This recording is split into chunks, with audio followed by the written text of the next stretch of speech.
السلام علیکم۔ آج کی اس کلاس میں ہم سکستھ کلاس میں موجود اردو سبجیکٹ پارٹ 2 کو ڈسکس کرنے جا رہے ہیں۔ جیسا کہ ہر اسباق کے ریلیٹڈ اہم نکات اور لفظیات کو اس کلاس میں ہم بحث کریں گے۔ آپ سبھی کا ہمارے اس چینل پہ خوش آمدید ہے۔ تو چلیے کلاس شروع کرتے ہیں۔ اگر آپ ہمارے چینل پہ نئے ہوں تو ہمارے چینل کو سبسکرائب کر لیجئے اور اسی طرح بازو والے بیل آئیکن کو دبا دیجئے تاکہ اسی طرح کے نئے اور اپڈیٹڈ ایجوکیشنل کلاسز سننے کے لیے۔ تو چلیے کلاس شروع کرتے ہیں۔ ہمارا آج کا پہلا سبق رہا گائے اور بکری، جس کا موضوع ہے منظوم کہانی، اور گائے اور بکری نظم کو لکھنے والے شاعر ہیں علامہ اقبال۔ اور یہاں پہ شاعر کا تعارف بھی دیا گیا ہے، جیسا کہ شاعر کا نام ہے شیخ محمد اقبال اور ان کا تخلص ہے اقبال۔ اور یہاں پہ ان کی پیدائش و وفات بھی دی گئی ہے۔ ان کی پیدائش 1877 میں ہوئی ہے اور اسی طرح ان کا وفات 1938 میں ہوا۔ اسی طرح ان کی مقام ولادت یعنی پیدائشی جگہ وہ ہے سیالکوٹ ہے۔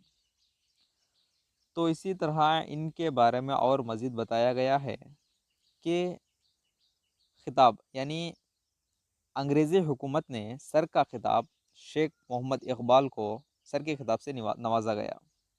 تو یہاں پہ ان کے شعری مجموعے بھی بتائے گئے ہیں، جیسا کہ بانگ درا، بال جبریل، ضرب الکلیم اور ارمغان حجاج ان کے شعری مجموعے ہیں۔ تو یہاں پہ شاعر کا تعارف ختم ہو چکا ہے۔ اسی طرح یہاں پہ دیکھیے، غور کیجئے کہ یہاں پہ چند الفاظ کے معنی دیے گئے ہیں، لفظ دیا گیا ہے اور اس کا معنی بھی دی گئی ہے، جیسا کہ لفظ چراغا جس کی معنی ہے جانور چرنے کی جگہ، اور یہاں پہ لفظ سما جو ہے جس کی معنی ہے نظارہ، اور لفظ سلیقہ جو ہے جس کی معنی ہے طریقہ، اور یہاں پہ لفظ پالا پڑھنا جس کی معنی ہے سابقہ پڑھنا، اور یہاں پہ لفظ جو ہے لطف جس کے معنی ہے مزہ، اور یہاں پہ لفظ ذات ہے جس کی معنی ہے صفت۔ تو یہ سب الفاظ اور ان کے معنی ہیں، نوٹ کر لیجئے، انشاءاللہ بہت مفید ہوگا۔ ہماری اس کلاس سننے کے بعد آپ کو دوبارہ درسی کتاب پڑھنے کی ضرورت نہ ہو، اس لیے ہر اسباق کے ریلیٹڈ تمام اہم نکات اور لفظیات اور اسی طرح قواعد اگلی کلاسز میں چلیں گے، سب کو ڈسکس کرنے جا رہے ہیں۔ تو غور فرمائیے، اس کلاس کو آخر تک دیکھیے، انشاءاللہ بہت فائدہ ہوگا۔ تو ہمارا اگلا سبق رہا آئیے لغت دیکھیں، جس کا موضوع ہے لسانی دلچسپی۔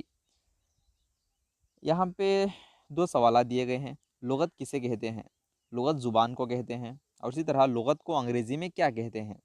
انگریزی میں لغت کو ڈکشنری کہتے ہیں۔ تو یہاں پہ مزید اور چند الفاظ کی معنی دی گئی ہے۔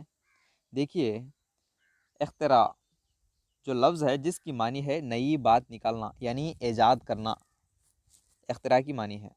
تو یہاں پہ اور ایک لفظ دیا گیا ہے ہاتھ اٹھا لینا، جس کی معنی ہے کام چھوڑ دینا۔ اور یہاں پر دیکھیے ظہور جو لفظ ہے جس کی معنی ہے انکشاف، اظہار یعنی ظاہر کرنا، ظہور کی معنی ہے۔ تو یہاں پہ مزید اور ایک لفظ ہے جو مشق جس کی معنی ہے مہارت، بار بار لکھنا یا بار بار کوئی کام کرنے کو مشق کہتے ہیں۔ یہ سب الفاظ اور ان کی معنی ہیں، نوٹ کر لیجئے۔ تو چلیے اسی طرح آگے بڑھتے ہیں ہم۔ یہاں پر دیکھیے تذکیر و تانیث کی پہچان کیجیے۔ تذکیر یعنی مذکر ہوتا ہے، مذکر وہ لفظ ہوتا ہے، مذکر وہ ہوتا ہے جو نر یا مرد کا تصور دیتا ہے، اسے ہم مذکر کہتے ہیں۔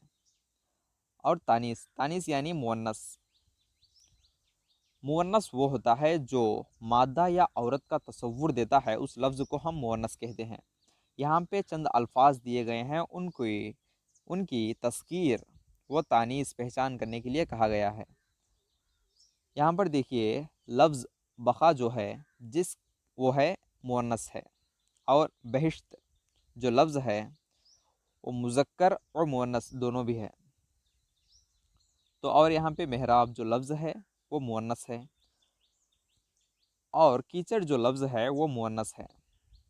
یہاں پہ شفا جو لفظ ہے وہ بھی مؤنث ہے، اور اسی طرح گھاس جو لفظ ہے وہ بھی مؤنث ہے۔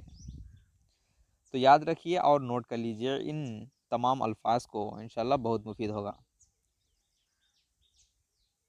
تو چلیے اگلی کلاس دیکھتے ہیں۔ اگر آپ کو ہماری اس کلاس اچھی لگی تو لائک ضرور کیجیے، اپنے ساتھیوں سے بھی شیئر کیجیے اور کامنٹ کیجیے کہ آپ کو کوئی دقت ہو یا کلاس میں کوئی گڑبڑ ہو تو کامنٹ کیجیے۔ تو ہمارا اگلا سبق رہا بات مساوات کی، جس کا موضوع ہے مساوات۔ اس سبق کو لکھنے والے مصنف ہیں ڈاکٹر اشفاق احمد۔ یہاں پہ چند جملے دیے گئے ہیں اور کہا گیا ہے کہ کس نے کس سے کہا پہچانیے۔ یعنی سبق میں موجود جو کردار ہیں ان کے ذریعے چند الفاظ یعنی چند جملے ادا کیے گئے ہیں، ان جملے یہاں پر دیے گئے ہیں۔ کہا گیا ہے کہ وہ جملے کس نے کس سے کہا بتائیے۔ پہلا جملہ رہا، چنٹو تمہیں یاد ہوگا 2 روز قبل تم نے سارے انگور خود کھا لیے۔ یہ جملہ جو ہے انصار صاحب نے کاشف سے کہے۔ اور اسی طرح دوسرا جملہ رہا، آخر آپ نے ہمیں ایک ایک ہی تو دیا۔ یہ جملہ جو ہے کاشف نے انصار صاحب سے کہا۔ اور ہمارا اگلا جملہ رہا، وہ بھی تو تمہاری برابر ہے۔ یہ جملہ جو ہے انصار صاحب نے کاشف سے کہا۔ تو اگلا جملہ دیکھتے ہیں، طلعت لڑکی ہے اور وہ تمہاری چھوٹی بہن ہے۔ یہ جملہ جو ہے انصار صاحب نے کاشف سے کہا۔ نوٹ کر لیجیے، یہ سب اہم نکات ہیں، ایگزامز میں پوچھنے کے امکانات بھی موجود ہیں۔ تو دیکھیے یہاں پہ چند الفاظ کے معنی دیے گئے ہیں، جیسا کہ لفظ دیا گیا ہے اور اس کی معنی بھی دی گئی ہے۔ اور فرمائیے، ماہ جو لفظ ہے جس کی معنی ہے مہینہ یا چاند بھی آتا ہے۔ اور یہاں پہ لفظ جو تحقیق ہے جس کی معنی ہے تصدیق یعنی درستی۔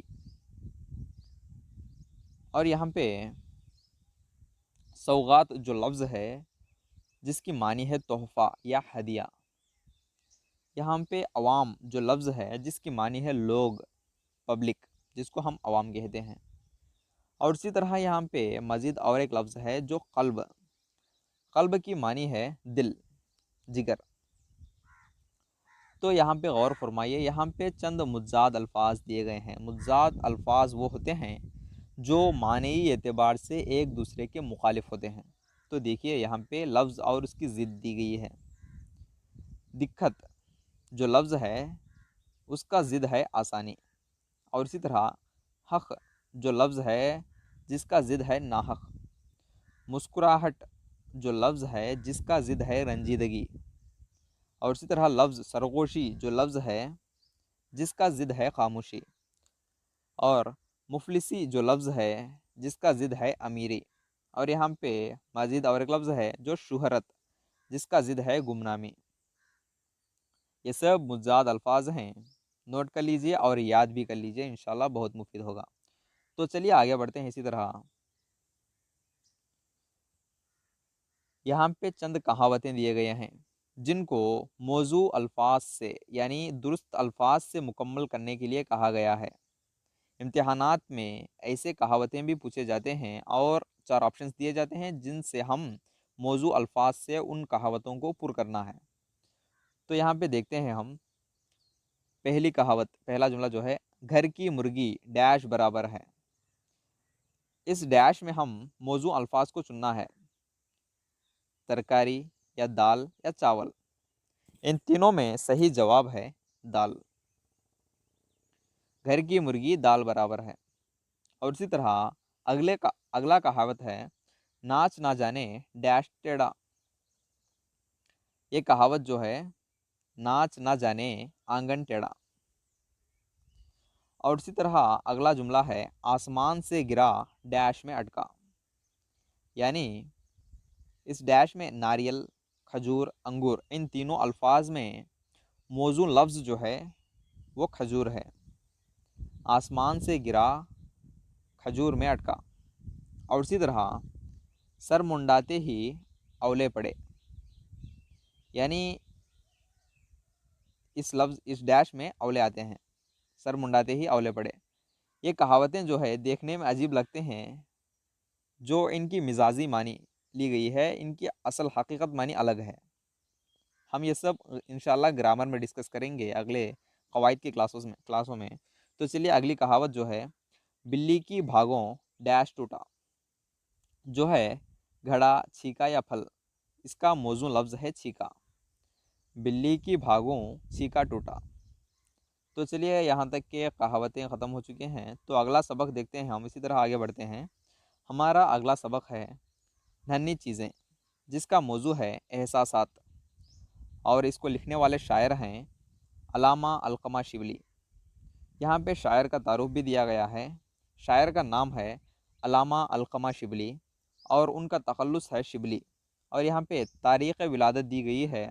انہوں نے 1930 میں پیدا ہوئے، اور اسی طرح مقام ولادت یعنی پیدائشی گاؤں جو ہے وہ میر غیاث چک بہار میں موجود گاؤں ہے، وہاں پہ ان کے پیدائش ہوئی ہے۔